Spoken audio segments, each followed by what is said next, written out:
kibuuzo sayimba nze nyimbye after lockdown gegenda obuze Lutalo eyo likodi wali ogikozeeko okuta ennyimba okuva lwakuba kapaapala wamala bbanga kyokuzaako yiiti nja byogera abantu balowooza nti nzivola naye nga kugamba bituufu otegera kuba kukola nnyo negazi nategula ennyimba 3 lumu nga tezina audio tulabise tonkaka ne private part nga tezina video otegedde sigenda ngako kufukamira muntu yenna oba DJ nti nzanyira yadde emabega DJ's box asitutonimba ku TV oba ku radio otegedde nze nga ntwasitinga talent negamba nti mu bbanga lina lya mwaka gumu nina abayimbi abafuna ssente nga bali ku inspiration yange Lutalo muyimbi ki amukoppa bwe tugamba bambi ayimbi nga Lutalo n'amwongerako mukubira mu kitungo okiyimba gwe wekaweka ebbanga lyonna nga gwe linambe mu kafooko oli kyamaani weewuwo nze pa mwana ayimba nga Lutalo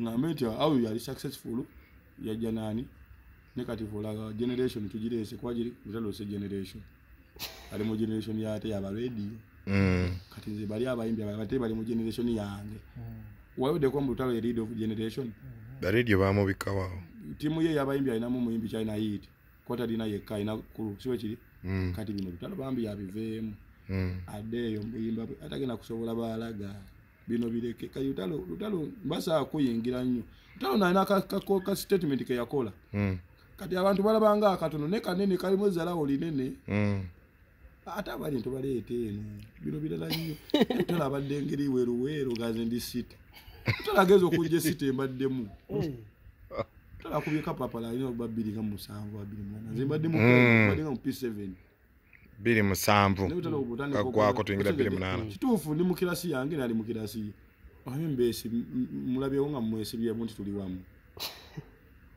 Oche chamogeze bigambe. Kaliro. Towayogerako. Sina kwogera ku radio yakwogerako. Mugenda uya ke bayita kaliro. Naye abyogerako agenda kufa. Kitegeza alina omuntu gwe yali alambika agenda okujja. Nga Yesu yali agenda okujja banabbi abasembayo. Balanga ye. Radio yali bagambye bataddeko akaliro. Yali akabataddeko naye bagamba mugenda buli akasi. Kimuno kola. Mugenda kwenda. Yali alanga gwe. Kati ani aliwo.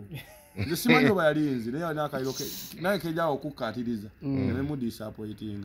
Tubamba jali mu Yesu musanyufu. Nze mbadde waneno nga bwe mumbi ya praise nga bobi wine chichi. Gwede ko mwimbi gwagamba nti unaweza okudda Byogere byona. Ani gwagamba nzo okudda mu Byogere bya Lutalo. Tali wose. Yali alimpa. Alimpa yakuba kemba.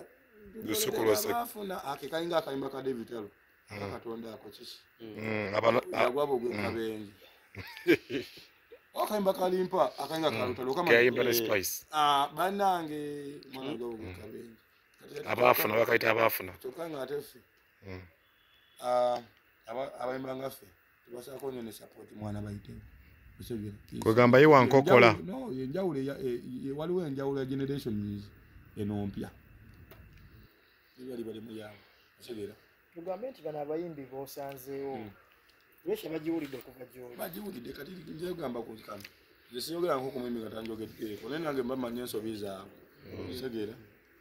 Nze nsobola okuyimba ebintu nga bituufu nenkubuuza abatuloga mufune akadeni mukulaki. Ne mutukuberako nga message entuufu. Kati Lutalo nata akayimba ngenda kuzimbira ennyumba njibunye eminyolo. Yazimba. Nobera nga aludde mu music ngo udisa abantu. Okategedde. Abagizi ba Lutalo tebakukyawa. Bali ba Lutalo yebo yadabyoga yatamenta abange bajja mu kyawa.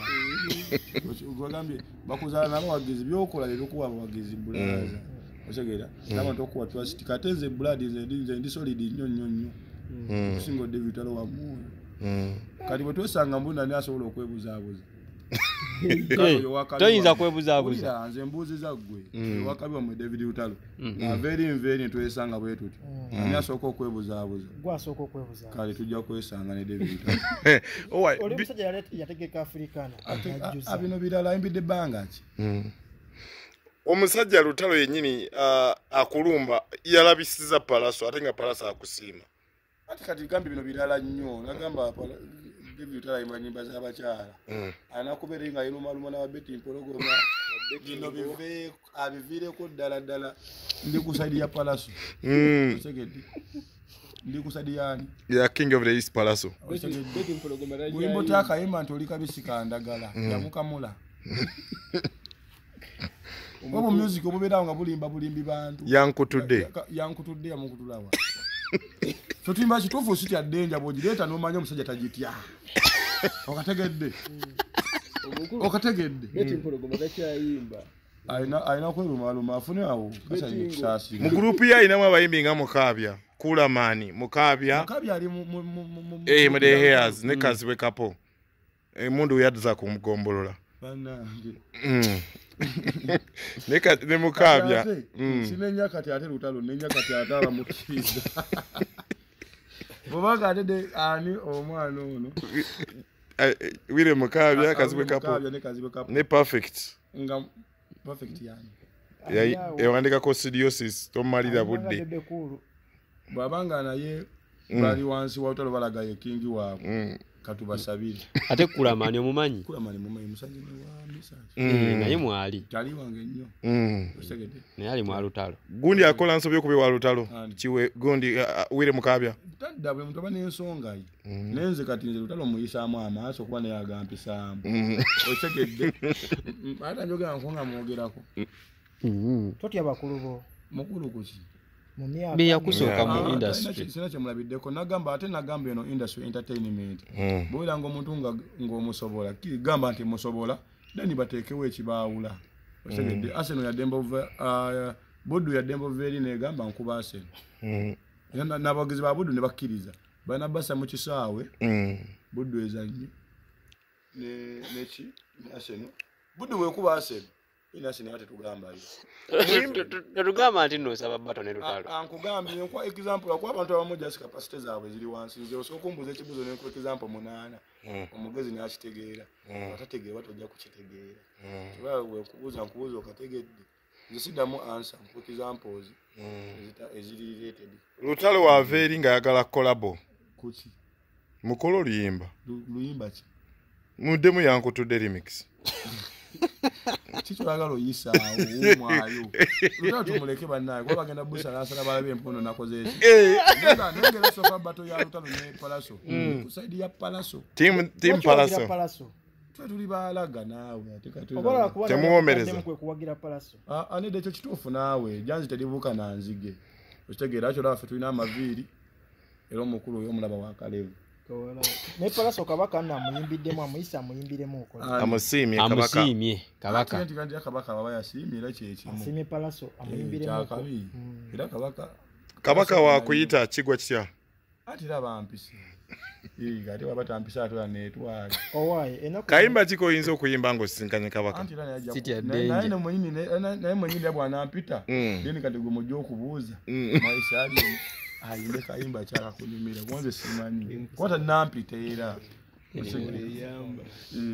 owaye ennaku zino nga gubata ne musajja wono wengatto Madubala omucho ogututta omukwano ani agamba muze ne Madubala tuli baagalana kigambo ky'obuuziza kiri nnyo ayinzolooza muvuga olupanka osegedde omukulu kituufu ayinzolooza muli banyizi battooke ekibuuzo ekyo soko ennaku zino nga mukwatagana nnyo ne Madubala kubanga ebyanze libuuka nakyo nanzige atwadde bagamba oba oyagala promoting music wo kati kunze ne Madubala ani wakabi abamu ne bagamba oba kasente kama mafuina ako oyagala mu plan oza kunze ne Madubala ni asooka okuba yitiwa yeggosebo kati nze nkola nnyo okwongera ku talent eyakabi era ogenda n'owulira omuntu ave n'agamba wa kati ali yeni bwe bakuwa amagezi olumu ogatwala oba n'ogagaana kitegeera kati nze nkwata effort yange nenyongera ku muntu oba nga champion good nero osanga eri wa bad mind ng'ate alaga mbuno nze nfuna mu champion good kati nawe gwe bagambye aga amagezi bubeera ndogoyi n'otwala ago kitegeera akasembayo ndabo wange saidi wange emotoka empya gye wankaleeta muganda wange bagiyita batya etaliko nzijja eri awo bwetu yakulanga bweyagala ogambe tugitwaleyo nga bweri olaba omanya era ekimotoka kiikyo kiri awo twalabye kwa video nga balinga abagikutte poliisi yabadde ekoze ekyo tolina misolo tolina namba plate ki ani agikutte twagirabeka siringi ate nga weri wabweru wa gate awo waginonodde wagijjeeyo tujidde ku ki lwaki mwesiriwaza abamawulire abayimbi bwe bakuba bayayana okulinya ebbaati tonalinya bbaati oba tolina passport njirina naye wesooka obuuze oba promota bwebweru wama mwali mwembyeko mukulu ono yabagamba ki gwebuuza promota lwaki obaseera kubanga laga mungi ate nze njagala nnyo ensi yange ennyumira nabo bategeka funamu kasente siyagala sente nkulaba ennyumira manyi kyo banyumira nnyo nga sirinamu abantu bagamba visa bagikumye bapromota bebweru nti lwe bagezaako okusabira visa bagikuma alien visa bagyaba kyanga sina passport kati mwesulizi kati awo tolina passport ogambye olina passport kati awo embokesereza nenda abamawuli babeera baseetingi obaboogera bebata si kize badde bakuyitamu okwo nga tayagala genda kati kisooke tubaveeko naye ngira bwe naaba ngenze ojja kumanya nti omukulu akoze ki era bwe naaba nkomyewo ojja kumanya nti omukulu akoze ki kuba kibakatako okumanya buli siteepu yange mu abamawulire naye bw'oba ogenda ntwalira ku ande talinnyanga ku nnyonyi ande yani ono wabukedde olina passport ande weerisebo kati wafuna yaki why ande uli ova eri ku Jinja Road okusala wadde Fangoni music temuli mukyala lwaki omuntu ajja kulowooza andi kikyabadde abuuza nti mukwatagana nnyo kuba basajja beeri bitula mu Fangoni music abakyala tubalaba ddi mu kampani y'omulimu omukyala mwali uli tomulengedde bamulage mu kamera mukyala omukulu mukwate mu kamera jangu ati ziramu Fangoni omukyala gwe bagenda tulaga walupi jangu soko je mbuza Fangoni sebo ati bannono mbuza Fangoni sebo okategedde Fangoni eri etya oleko music bannange my private part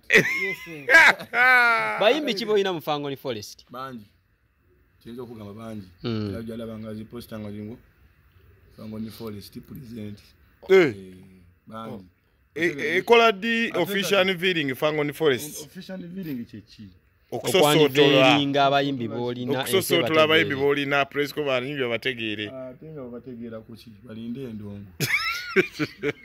nabasosootola ddi nange namala bakuba ndongo andi goyina okukyusa akatiba akatiba oli twakakyusa ddayo so waki strategy gyoli okumpa sigikozesezza ate ekkulu yange neba yakabiri soko ate ali ku ssimu sigera mukwata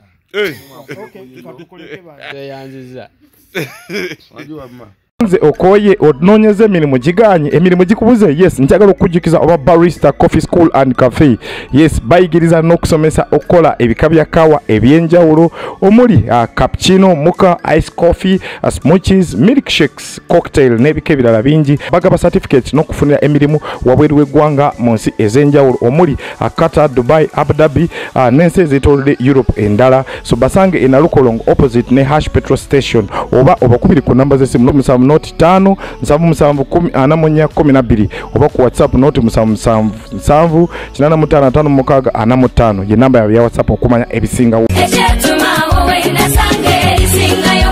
Omuzadde nkwanjulira amasomero agegulidde erinnya mu kugunjula n'okubangula abayizi ku mutendero gwa nursery, primary ne secondary ye Hope Junior School ne Hope Integrated Secondary School agasangibwa Ekyetume mu district y'e Lwengo ku Lwembalala. Hope Junior School tutwala abaana okuva ku baby class okoma ku kyomusanvu ate ku Hope Integrated Secondary School tulina one A-level nga tusomesa n'ebyemikono mukadde kano okuwandiika abayizi kugenda mu maaso okuva ku senior esooka okoma ku yokutaano era ng'abaana basukkuluma ku bannaabwe mu nkola y'omu kibiina kwoteeka ne bamulekwa baweebwa bursaries. Essimu tuli ku 0703 145 230 ne 0779 703 575.